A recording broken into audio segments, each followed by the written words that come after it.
बहुत बहुत धन्यवाद जो आपने मुझे इतनी अच्छी कहानियां सुनने को मिली और बहुत कुछ सीखने को मिला। मैं काफी समय से सही में मैं दरअसल आलसी व्यक्ति हूँ। कहीं भी घर से और दफ्तर और दफ्तर से घर के अलावा कहीं बाहर जाने में बड़ा मुझे आलस आता है। और द्वारका से गाजियाबाद एक नई दुनिया है, इतनी देर में मैं अपने गांव पहुंच जाऊँ अपने गांव पहुंच जाऊँ। तो यहाँ इसलिए भी टलता रहा, कुछ चीजें आ गई। खैर, सुभाष चंद्र जी, विकास जी, आलोक यात्री जी, शिवराज सिंह जी, गुप्ता जी, सिंह बैठी हुई हैं। ये अच्छी बात, एक अच्छा ये रहा कि यहाँ सारे लोग रचनाकार हैं और रचनाकारों के बीच में बातचीत करके उनको जो भी वो कहते हैं तो कुछ हमें सुन के सीखने को मिलता है। कहानियां निश्चित रूप से जो भी पढ़ी गई, ठीक है, आलोचना होती है। एक रचना के, हर रचना के साथ एक ये होता है कि हर रचना हर व्यक्ति के भीतर, हर पाठक के भीतर अपने ढंग से प्रवेश करती है। और कई बार आश्चर्य होता है कि जो लेखक लिखता है, जो रचनाकार जो रचना देता है, कई बार वो रचनाकार भी नहीं समझ पाता है कि जो चीज मैंने लिखी, अभी जैसे उनकी कहानी अपने विक्रम सिंह जी की, विनय विक्रम सिंह जी की कहानी को लेकर लोगों ने चर्चा की, कह रहे ये तो मैंने सोचा ही नहीं था। जो सोच के उन्होंने लिखा था, कहानी किसी और रूप में प्रवेश कर रही। तो रचना के साथ ये होता है।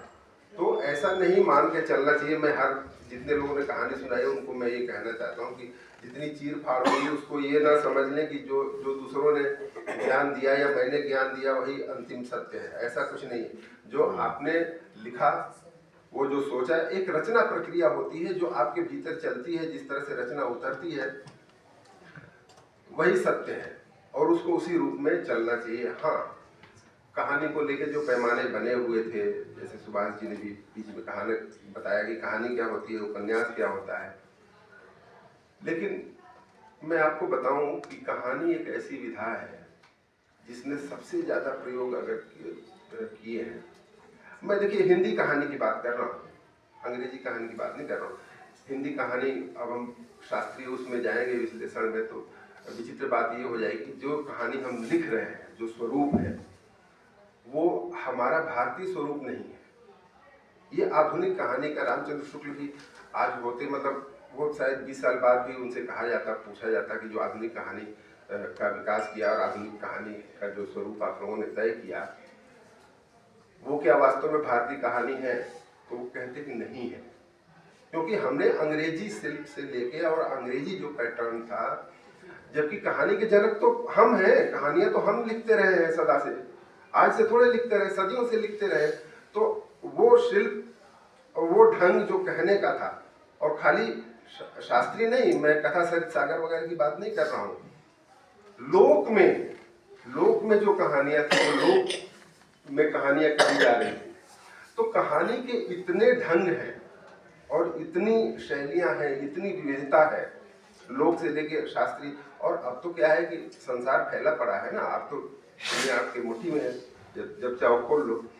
तो मैं इसलिए कह रहा हूँ कि कहानी ने इतना विकास कर लिया है, अब उस पर छोटी कहानी, लंबी कहानी, सूक्ष्म कहानी, और वो क्या कहते हैं वो है, वो जो अपने बलराम जी जो लघु कथा, हाँ, तो इस पर बल्कि मैंने एक लेख ही लिखा था।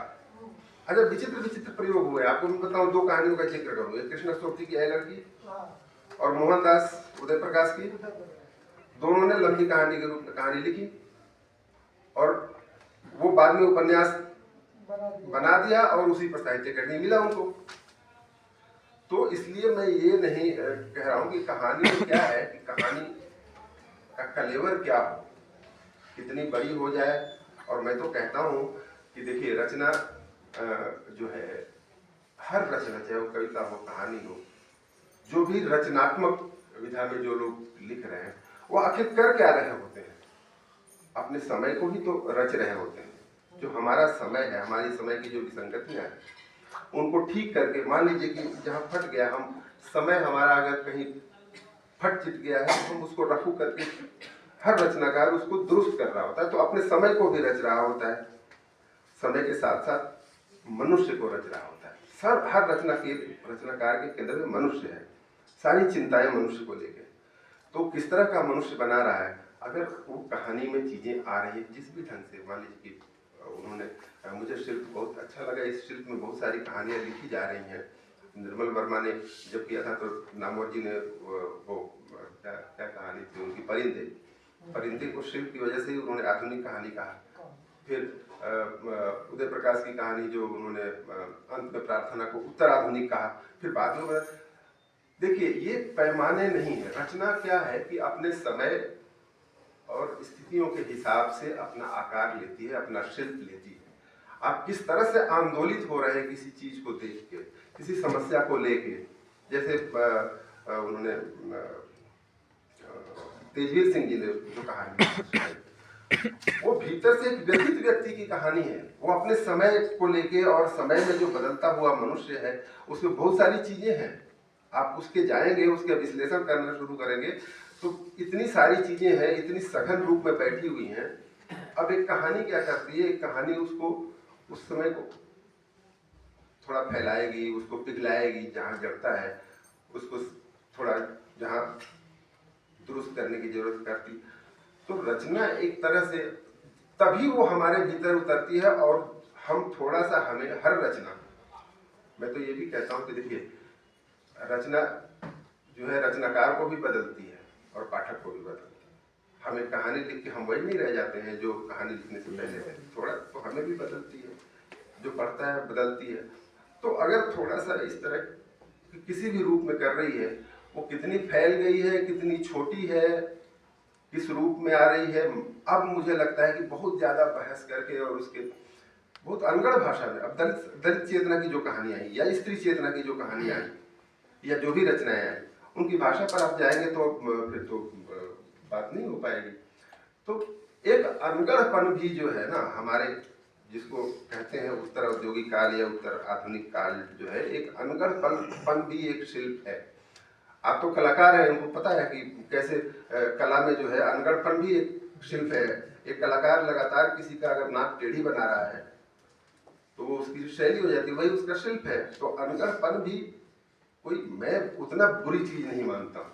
जब त्रिनाले हो रहा होता था, इनको पता होगा कि त्रिनाले हो रहा था, तो एक हमारे वो सरदार जी, उन्होंने क्या हुआ कि त्रिनाले में तो वो कूड़े का ढेर था, कूड़े के ढेर पर कुछ नहीं किया उन्होंने।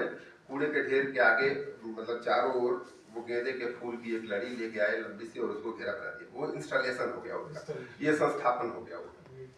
फ्रांस का एक जो कलाकार है उसने और कुछ नहीं किया, वो कमोड उठा के, जो कमोड होता है मतलब कमोड अपना इंस्टॉलेशन, कि आप प्रतिकार प्रतिरोध कैसे आ रहा है समय को लेके, व्यवस्था को लेके, ये सारी चीजें अगर आ रही हैं आपके भीतर, आंदोलित हो रहे हैं, तो मुझे लगता है कि वो रचना सार्थक है।